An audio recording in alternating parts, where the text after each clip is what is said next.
오늘 하나님께서 우리에게 주신 말씀은 마태복음 16장 13절에서 16절까지의 말씀입니다. 제가 가진 성경 신약 27면입니다.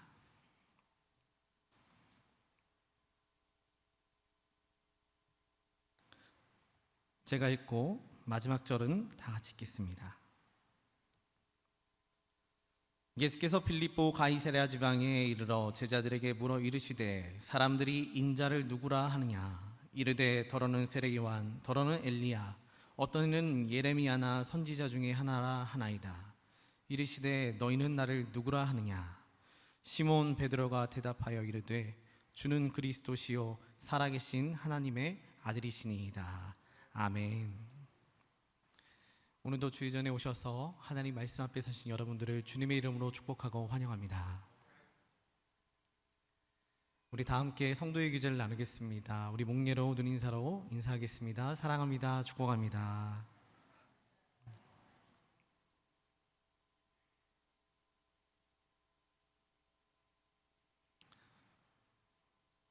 새벽 예배하고 제가 몇 번 했던 예화인데요.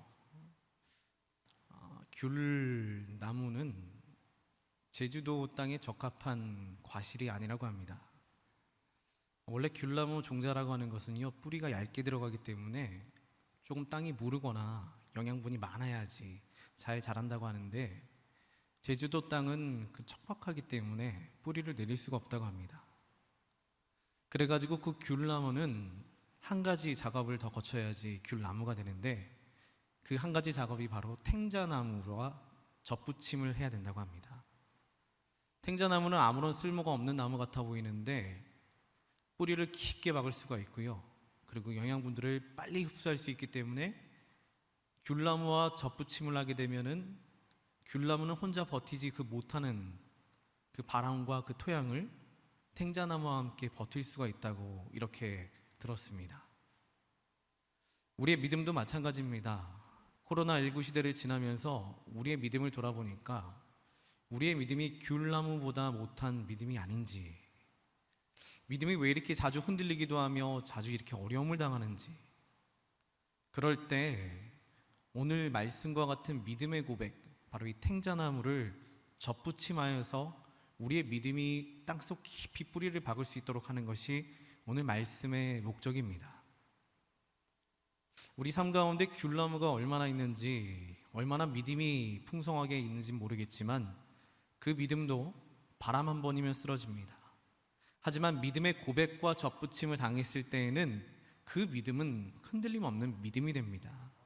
오늘도 우리 삶 가운데 그러한 믿음을 얻어가지고 또한 다시 한번 회복하고 돌아가신 여러분 되시길 바랍니다. 어느 노 목사님이 이런 이야기를 해주셨습니다. 본인은 일평생 예수님을 위해 살았다고는 하지만 돌아보면 가장 후회스러운 일은 예수님께 가장 온전한 것을 드리기 위해 완벽하려고 노력한 일이다 라고 이야기해 주셨습니다. 본인뿐만이 아니라 성도들이나 누구에게나 완벽하기를 바라셨다고 합니다. 온전히 하나님 앞에 나아가는 삶이기 때문에 완벽을 요구하는 것은 당연한 일이었습니다. 좋은 일이었습니다. 또 그런 삶을 본인도 사셨기 때문에 많은 분들이 스승으로 삼기도 하며 많은 제자도 있었습니다. 그러다 어느 날 외국에서 오래 살던 청년 하나가 귀국을 하면서 아주 외국에서 오래 살았나 봅니다. 그 청년 하나가 귀국하면서 그 나라의 특산물인 빵 같은 거를 좀 사왔나 봅니다. 그런데 외국에서 오다 보니까 우리나라 예의범절은 잘 모르기도 하고 쭈뼛쭈뼛 있다가 그냥 벌컥 문 열고 들어가 목사님 이거 드세요 뭐 이렇게 했나 봅니다. 그래서 목사님 이건 좀 가르쳐주고 같이 좀 나눠야 되겠다. 그래가지고 그 청년을 당시 목양실에다 앉혀두고 이런저런 이야기하면서 이런 거 가져올 때는 이렇게 하는 게 참 예의범절하게 바른 것 같고 저렇게 하는 게 좋은 것 같아 라고 청년이랑 같이 그렇게 담소를 나눴다고 합니다. 그렇게 완벽한 모습으로 나오는 거 중요해 라고 가르치고 있었는데, 근데 갑자기 그때 당회실 문이 벌컥 열리면서 사춘기 고등학생 딸내미 하나가 봉지 하나 책상에 툭 던져놓으면서 아빠, 엄마가 빵 먹으래 저녁으로 하고는 휙 하고 가버리셨답니다. 그날 목양실에 앉으셔가지고 한참을 고민하셨답니다. 딸내미는 저렇게 해도 되는데 저 친구는 저렇게 하면 안 되나? 그때 하나님의 마음으로 돌아왔다고 합니다. 자녀는 저렇게 해도 되고 아니면 그러면 안 되고 이렇게 내가 판단하진 않았나? 우리가 완벽한 모습으로 나아가는 것이 진짜 온전한 일인지에 대해서 다시 한번 돌아보셨답니다. 완벽한 일로 나아가는 것이 아니라 우리가 부족해도 자녀의 모습으로 하나님께 나아가는 것이 온전한 것입니다. 하나님께서 원하시는 게 바로 그겁니다. 이번 말은 하나님을 아버지라 고백은 하지만 완벽과 사명이라는 이름 아래 아버지라는 고백은 완전히 묻혀진 것은 아닌지 돌아보게 해주셨습니다. 그래서 완벽이 아닌 자녀로 하나님께 나아가라 라고 저희들에게 설교해 주셨습니다. 그리고 저는 오늘 그 출발점을 우리 안에 예수님에 대한 고백으로 시작해 보려고 합니다. 코로나19 때문에 많이 힘드시지요? 우리는 코로나19가 지나가기만을 기도하고 기다리는데 사실 이 코로나19만큼 큰 문제들이 지구상에서는 지금 현재 진행되고 있습니다. 이번 주 화요일에 기사를 보니까 신문기사 제목이 이렇게 써 있습니다. 코로나와 싸우느라 우리가 놓치고 있는 4가지 지구적 재앙.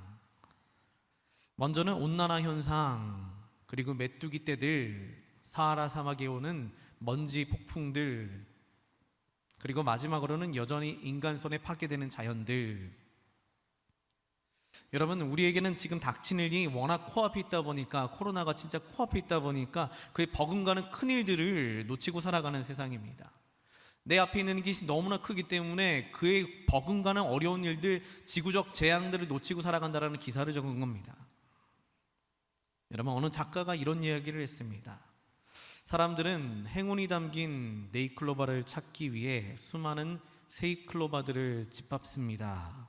하지만 사람들은 모릅니다. 세잎클로바의 끝말이 행복이라는 것을. 그렇게 사람들은 행운을 찾기 위해 수많은 행복을 짓밟고 그렇게 삶을 살아간다라고 작가는 이야기하면서 저는 그리스도인도 다를 바가 없다라고 생각을 했습니다.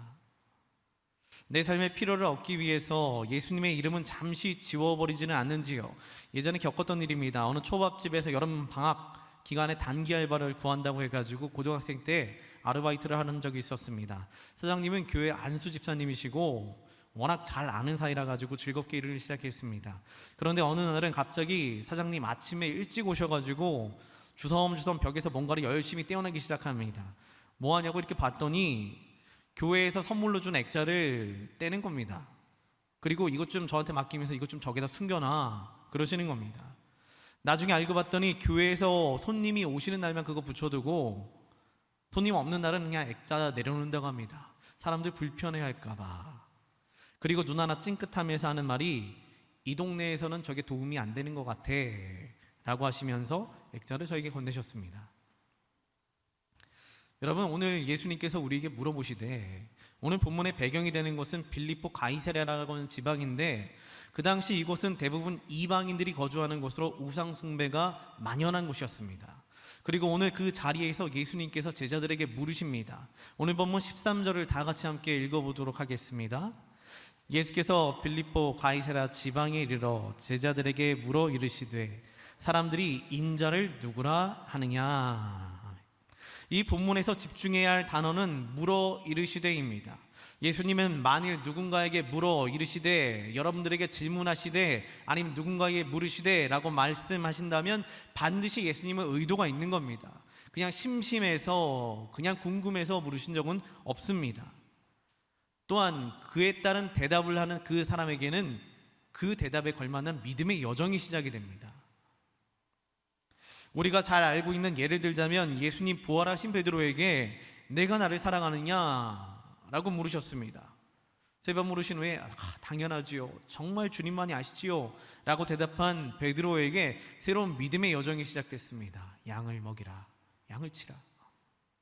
오늘 말씀도 동일합니다. 예수님은 오늘의 물음을 통해 2가지 방향으로 사역을 향하셨습니다. 첫 번째는 예수님이 자신의 사역을 이제 십자가로 향하게 된다라고 보았고, 또 하나는 제자들에게 올바른 고백을 하게 하심으로 새로운 믿음의 여정을 준비케 하셨습니다. 예수님 떠난 후에 믿음의 여정을 준비케 하신 것 아닌지. 그래서 물어 이르시되, 오늘 주시는 말씀은 우리에게도 주시는 말씀으로 제자들에게 한 것이 아니라 우리들에게도 물어 이르시되, 이 말씀이 우리 삶 가운데도 질문이 되어야 됩니다.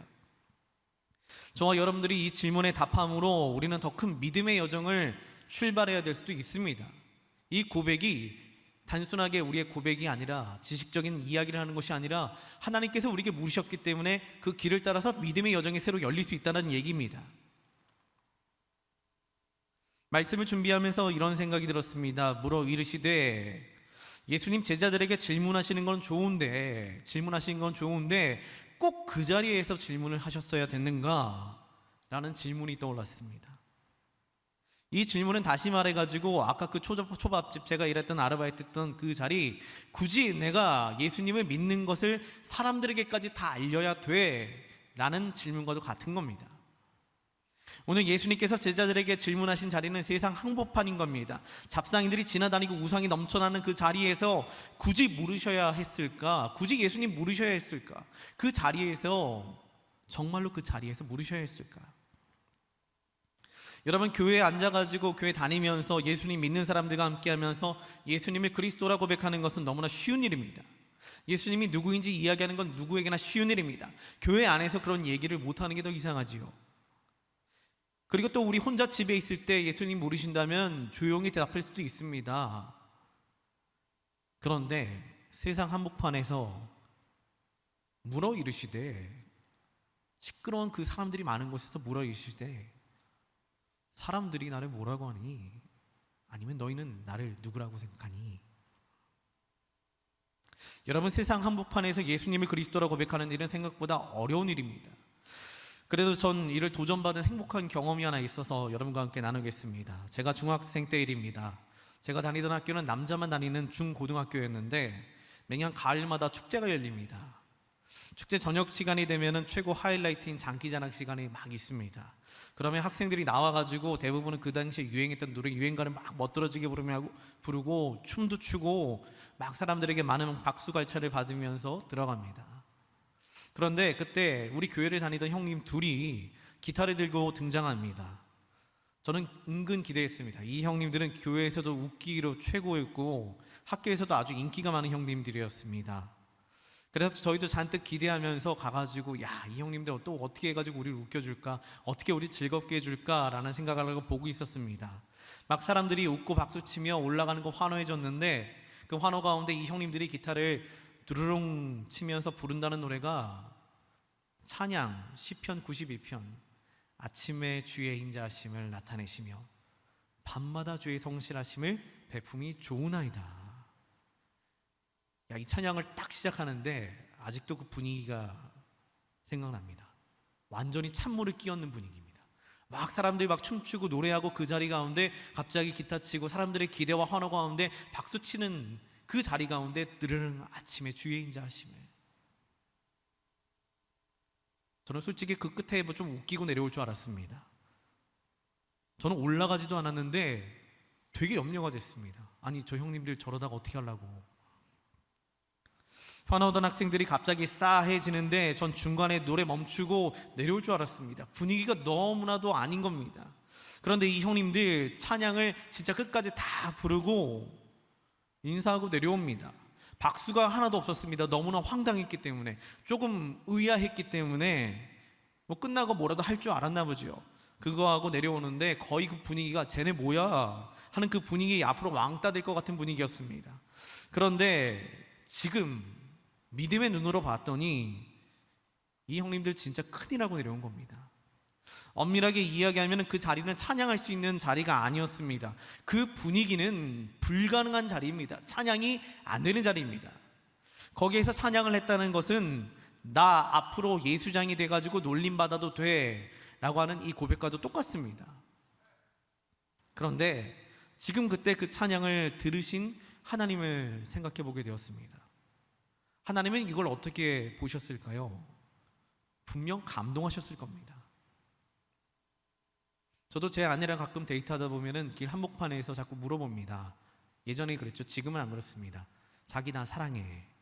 그럼 이제 좀 한복판에서 그 분위기가 아니거든요. 그렇다고 고개만 끄덕거리면 말로 해, 말로. 그러면 이제 차마 대답은 못하고 알지? 하고 이렇게 넘어갑니다. 그런데 그 자리에서 하나님은 고백을 받으신 거예요. 분위기가 그 분위기가 아닌데. 비록 세상에서는 놀림거리가 될 일이었지만, 분위기도 상황도 자리도 옳지 않았지만, 그래도 하나님께서는 그 찬양의 고백을 정말 소중하게 받으셨을 겁니다. 그 전까지는 이 두 형님이 어떤 믿음을 가지고 살았는지는 모르겠는데, 어떻게 신앙생활을 했는지 잘 몰랐는데, 그 자리에서의 고백을 통해 확실하게 알게 된 것은, 그 자리의 찬양의 고백을 통해 확실하게 알게 된 것은, 이 사람들, 이 형님들은 진짜로 예수님을, 하나님을 사랑하는 자들이었구나 라는 것을 알게 되었습니다.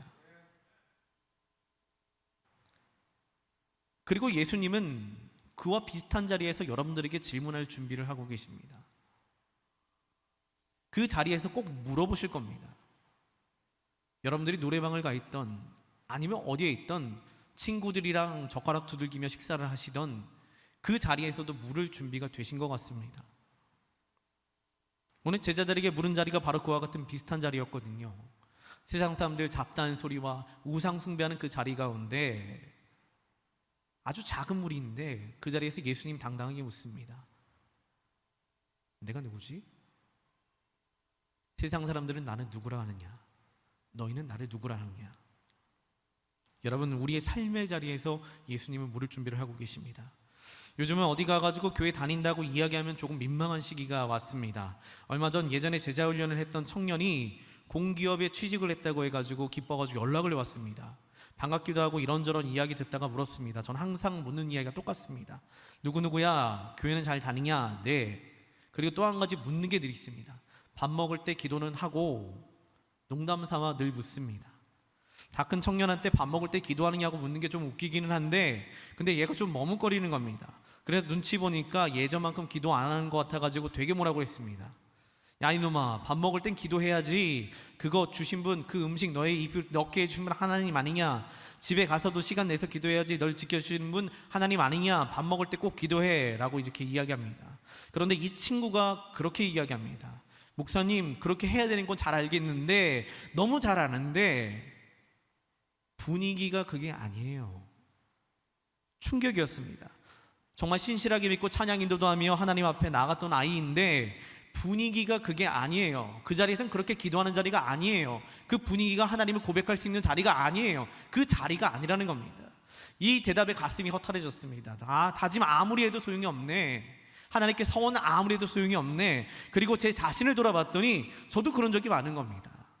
전도사 때 한 학생을 전도해 왔길래 학교 안 다닌다고 하는 학생이었길래, 그래서 너 뭐하냐? 그랬더니 평일에 카페에 가가지고 아르바이트를 한다고 합니다. 그래서 신방도 갈 겸 해가지고 저녁 때 카페를 찾아갔습니다. 혼자 가기는 뭐하고 그래가지고 학생들, 학생회장 이렇게 몇 명 데리고 갔습니다. 그런데 그 카페가 그 동네에서 진짜 잘 나가는 카페였나 봅니다. 저녁쯤에 갔더니 젊은이들이 꽉 차 있습니다. 우리가 앉을 테이블은 옆에 있는 아주 작은 테이블이었습니다. 괜히 왔나 할 정도로, 민망할 정도로 바쁜 시기였습니다. 머쓱해져 있는데 그중에 우리 교회 학생 회장이 카운터로 가더니 야 목사님 신방 왔어, 나와, 이러는 겁니다. 마음속으로는 그러지 마, 절대 그러지 마 이러고 싶었는데 가가지고 불러옵니다. 그랬더니 그 친구가 점장한테 조심히 이야기를 하더니 우리 테이블에 앞에 와가지고 앉습니다. 얘가 뭐 신방이 뭔지는 알겠습니까? 그냥 뻘쭘하게 마주 앉아 있습니다. 얘가 와서 앉으니까 갑자기 학생들이 분위기를 잡습니다. 주섬주섬 성경책 조그만 거 하나씩 꺼내기 시작합니다. 그런데 제가 저 주변을 보니까 분위기가 그게 아닌 겁니다. 음악 소리는 크지요. 기도했다가 하는 사람들 집중될 것 같지요. 갑자기 내가 기도하면 옆 사람 조용할 것 같지요. 분위기가 그게 아닙니다. 그래가지고 애들한테 얘들아 목사님은 얘 얼굴만 보러 왔어 하고 커피 홀짝홀짝 마시고 주일에 보자 하고 다급히 일어나 도망갔습니다. 분위기가, 예배드릴 수 있는 분위기가, 기도할 수 있는 분위기가 아니었던 겁니다. 심지어 기도할 수 있는 분위기가 아니었기 때문에 어깨만 두들기고 일어났습니다. 우리의 삶도 그럴 때가 너무 많은 겁니다. 예수님이 그때 고백하기를 바라셨을 텐데, 예수님의 질문은 질문이 아니라 우리 삶에 대한 질문일 수도 있습니다. 여러분, 우리 대부분의 삶의 자리는 예수님 이야기를 꺼낼 수 있는 분위기가 아닙니다. 우리가 잘 알고 있지 않습니까? 갑자기 가족과 밥 먹는데 예수님 이야기 꺼낼 수 있는 분위기 아닙니다. 직장에서 일을 하는데 예수님과 이야기를 꺼낼 수 있는 분위기가 아닙니다. 그런데 이상하게 예수님은 그런 데서 질문할 준비를 하고 계십니다. 내가 어디 있든지, 무엇을 하든지, 친구들을 만나든지, 그 친구들이 불신자이든 내가 어느 무리에 있는데 예수님 믿는 사람이 하나도 없던 간에 예수님은 그 자리에서 물어볼 준비를 하고 계신 겁니다. 저는 식사 시간에 기도하는 것을 굉장히 신앙적인 의미를 두는 사람입니다. 그래가지고 학생 때부터 지금까지 청년들한테도 밥 먹을 때 꼭 기도해야 돼요 라고 강조를 합니다. 식사 기도는 사람들 앞에서 자신의 신앙을 고백하는 겁니다. 하나님 살아계심을 드러내는 겁니다. 또 내게 주신 음식이 하나님의 은혜인 것을 고백하는 것이기 때문에 더 강조를 합니다. 뭐 당연한 거라고 생각할 수 있겠지만 요즘은 당연하지가 않습니다. 대학을 가거나 학교에 신방을 가면요, 제가 일부러 점심시간에 가가지고 애들 밥 먹는 거 이렇게 몰래 보다가 기도 안 하면 그때 뛰어나가가지고 왜 밥 먹을 때 기도 안 해? 이렇게 지적하고 온 적이 한두 번이 아닙니다. 여러분, 근데 그만큼 밥 먹을 때 기도하지 않는 사람이 굉장히 많습니다.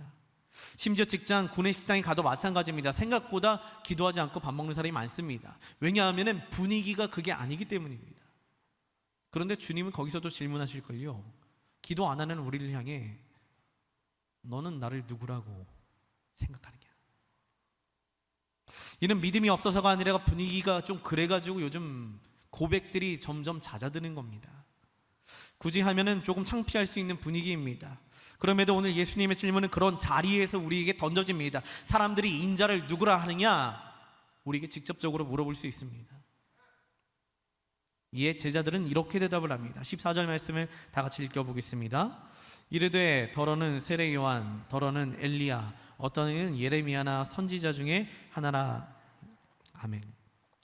사람들을 세례 요한이라 함은 예수님의 천국 복음 메시지를 보고 한 이야기입니다. 세례 요한이라고 사람들이 한 거는 예수님이 천국 복음을 전하니까 아, 메시지가 비슷하네. 그 당시 세례 요한은 잡혀가지고 목이 잘려있던 상태입니다. 그래서 예수님을 보면서 세례 요한의 부활과 같네 칭찬하는 겁니다. 또한 엘리야라 하면 예수님의 기적과 이사를 바라보면서 와, 기적과 이사를 베푸시는 하나님의 선지자 맞구나, 엘리야다 칭찬하는 겁니다. 예레미야나 선지자는 메시아 오실 때쯤에 나타날 아주 큰 선지자들을 지칭하는 말입니다. 그렇기 때문에 칭찬입니다.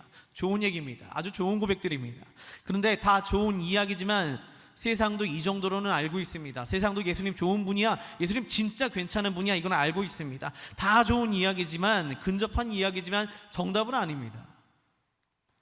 이게 세상 속에 속한 자와 그리스도인의 차이입니다. 그리스도인의 고백은 달라야 됩니다. 세상은 예수님을 추측함으로 알아갑니다. 두루뭉술하게 좋은 분, 넌지시 들어가지고 기적을 베푸신 분, 예수님을 눈으로 봤기 때문에, 멀리서 봤기 때문에 들어본 적 없지만 아, 그분 대단한 분이지. 우리가 잘 알다시피 이런 고백은 예수님에 대해 좋게 이야기는 하지만 정답은 아닙니다. 그런데 우리도 그런 대답이 온전한 정답은 아니라고 보면서도 사람들에게 복음을 전할 때, 사람들에게 예수님을 소개할 때 그렇게 전할 때가 너무나도 많습니다. 우리도 거기까지만 전할 때가 많습니다. 우리는 정답을 이미 알고 있습니다. 베드로의 고백도 알고 있고 예수님이 누군지를 알고 있는데 우리의 고백은 세상 사람들과 별반 다를 바가 없습니다. 제자들에게 물었던 이유가 그거 아닌가 싶습니다. 좋으신 하나님, 사랑의 주님, 도우시는 분, 우리의 고백도 거기에 큰 차이가 없는 겁니다. 그리고 복음은 거기에서 멈출 때가 많습니다. 사랑의 주님이야, 좋으신 분이야, 복음이 거기에서 멈춰버립니다. 근데 진짜 복음은, 그리스도인들의 믿음의 고백은 예수님을 구주로, 하나님의 아들로 고백할 때 복음이 온전해집니다. 사랑하는 성도 여러분, 우리 그리스도인들의 믿음의 고백은 언제나 일괄적이어야 됩니다. 일관적이어야 됩니다. 어디에서나 동일해야 됩니다. 그리고 온전해야 됩니다. 좋은 이야기를 덧붙이는 것이 아니라 온전한 고백을 드릴 수 있어야 됩니다. 틀리지는 않지만 정답은 아닌 고백을 하는 게 아니라 다 좋은 말이고 틀린 말은 아닌데 뭔가 부족하지 않습니까? 여러분, 주님이 우리에게 듣고 싶은 고백이 있는 겁니다. 이제 세상 사람들의 이야기 말고 예수님은 제자들을 향해 몸을 더 가까이 기울이시며 묻습니다. 15절에 이르시되 너희는 나를 누구라 하느냐 라고 질문합니다. 그리고 또 우리들에게도 지금 이 자리에 질문합니다. 예수님의 행동과 질문은 늘 의도를 가지고 계시다고 이야기했습니다. 그리고 오늘 우리를 향한 예수님의 질문은 이미 듣고 싶은 답이 있으신 겁니다. 그리고 그 답을 통해 우리를 새로운 믿음의 여정으로, 믿음의 성장의 길로 인도하시고자 하는 하나님의 의도가 있다고 말씀드렸습니다. 물론 세상 사람들과의 대답은 달라야 합니다. 세상은 예수님의 겉모습만 잠깐 보고, 예수님이 하신 일만 보고, 예수님의 설교만 듣고, 예수님의 기적만 보고 그렇게 이야기합니다. 그런데 제자들에게는 예수님이 기대를 조금 거셨습니다. 예수님을 경험했기에, 은혜를 체험했기에, 예수님의 이야기를 들어봤기에, 예수님을 만나봤기에. 그런데 제자들이 쉽사리 입을 떼지 않습니다. 쭈뼛쭈뼛하고 있는데 그때 열정적이면서 충동적인 베드로가 제일 먼저 튀어나와 대답합니다. 아마 자기 머리에 있는 최고의 찬사를 드린 건 아닌가 싶습니다. 우리 16절 말씀을, 그 고백을 다 같이 함께 읽어보겠습니다. 시몬 베드로가 대답하여 이르되 주는 그리스도시요 살아계신 하나님의 아들이시니이다. 아멘. 혹시 그리스도의 뜻을 아십니까? 그리스도는 기름 부음 받은 자, 그 당시에는 메시아를 지칭하는 겁니다. 신약에서는 히브리 말로 메시아, 똑같은 이야기입니다. 우리를 구원하러 오신 분. 그리고 베드로의 고백은 예수님은 육신을 입고 오신 메시아이시며 하나님의 아들, 신성까지 가지신 분으로 멋지게 고백을 한 겁니다. 그 당시 베드로가 신학적인 지식이 있었겠습니까? 어떠한 지식을 들었겠습니까? 단지 눈으로 보고 느끼고 체험한 예수님에 대해서 보고 느낀 바 최고의 찬사와 가장 정확한 대답을 했는데 주는 그리스도시요 살아계신 하나님의 아들이시니이다. 이 고백이 예수님 마음에 쏙 들었던 겁니다. 여러분, 우린 다른 이들 앞에서 하나님을 소개할 때에 그들이 보기에 필요한 예수님을 소개할 때가 많습니다. 병든 자에게는 치유의 하나님이십니다. 연약한 자에게는 힘 주시는 하나님이십니다. 절망한 자에게는 소망을 주시는 하나님이십니다. 좋은 얘기입니다. 누구나 아는 이야기입니다. 하지만 오늘 우리에게 물으시는 질문은 우리에게 필요한 부분 말고 진짜 우리 주님이 누구라고 생각하는지에 대해서 예수님 직접적으로 물어보시는 겁니다. 참 어려운 질문 같지만 우리가 알고 있는 단어들로 좀 엮어봤습니다. 예수님, 하나님의 아들, 육신의 몸을 입고 오신 하나님, 우리를 죄에서 구원하러 오신 분, 그리고 십자가의 보혈로 우리를 구원하신 분, 우리가 다 아는 단어들만 해도 충분히 예수님에 대한 고백이 가능합니다. 사람들의 필요한 그런 단어가 아니라 우리가 예수님을 경험하고 알고 배워온 말씀 가운데 들어온 예수님을 고백해야 됩니다. 우리에게 필요한 예수님에 대한 고백이 아니라 우리가 해야 될 예수님에 대한 고백이 필요한 시기가 지금입니다. 세상 사람들에게 위로의 하나님, 어떤 하나님, 좋으신 하나님 이야기가 아니라 세상 사람들에게 필요한 것이 아니라 우리가 해야 될 고백을 하는 것이 오늘 질문의 가장 중요한 의도입니다. 그리고 이 고백에는, 오늘 고백에는 들어있지 않지만 한 가지 더 맛깔난 고백이 하나 있습니다. 저는 딸기를 참 좋아했습니다. 그래서 예전에 고등학생 때 교회 친구들 꼬드겨가지고 교회 근교에 딸기 농장 체험을 이렇게 한 2,000원씩 내고 간 적이 있습니다. 이제 다들 딸기 먹을 생각에 기분 좋게 준비하고 나왔는데 한 녀석이 민기적 하면서 나 딸기 되게 싫은데 하면서 교회 앞으로 오는 겁니다. 거기 딸기 농장 체험 시간도 있는데 걔가 제일 늦게 왔습니다. 그래서 그냥 마음속으로는 그냥 울분이 났는데 그래서 꾹 참고 데려갔습니다. 거의 끝물에 들어가게 되니까 가까운 곳에 있는 딸기는 하나도 없습니다. 결국 시간이 없어가지고 딸기도 얼마 못 먹고 나올 시간이 돼버렸습니다. 마음속으로는 되게 아쉬웠습니다. 저기 보니까 아저씨가 빨리 나오라고 손짓합니다. 빨리 나오랍니다. 다들 아쉬운 듯 빗마구니 들고 나가려고 하는데 제일 늦게 온 녀석이 야 괜찮아, 그리고 계속 딸기를 막 따서 먹습니다. 뭐야, 숨어가지고 딸기 따 먹으려나? 그리고 저기를 보니까 다시 아저씨가 소리치면서 나오라고 합니다. 나오세요, 나오세요. 체험객들은 다 나갔습니다. 그런데 갑자기 이 녀석이 야 괜찮아, 그리고 막 더 따먹는 겁니다. 그래서 우리가 재촉했죠. 야 아저씨가 빨리 나오래, 우리 도망가야 돼, 이러다 혼나. 그랬더니 그 친구 한마디가 모든 상황을 종결시켰습니다. 야 우리 아빠야, 그냥 먹어.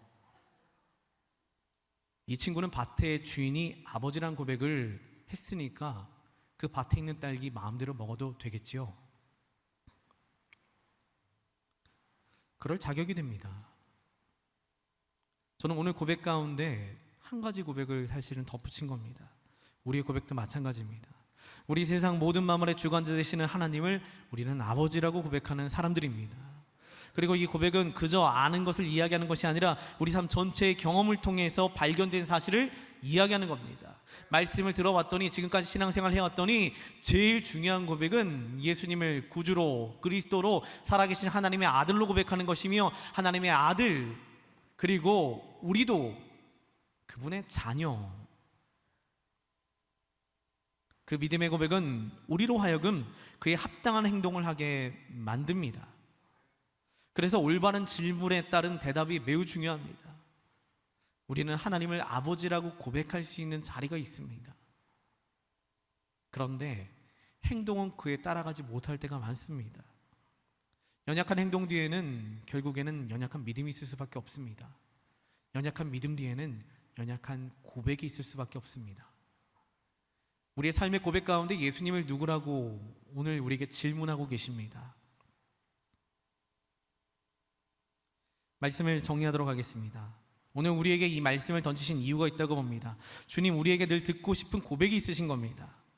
그것도 우리 삶의 자리에서 분위기가 그게 아니라 할지라도 거기에서 듣고 싶으신 겁니다.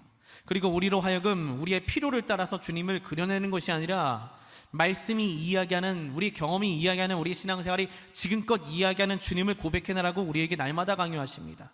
그 고백은 처음에는 서툴고 어색하지만 완성이 되어갈 줄로 믿습니다.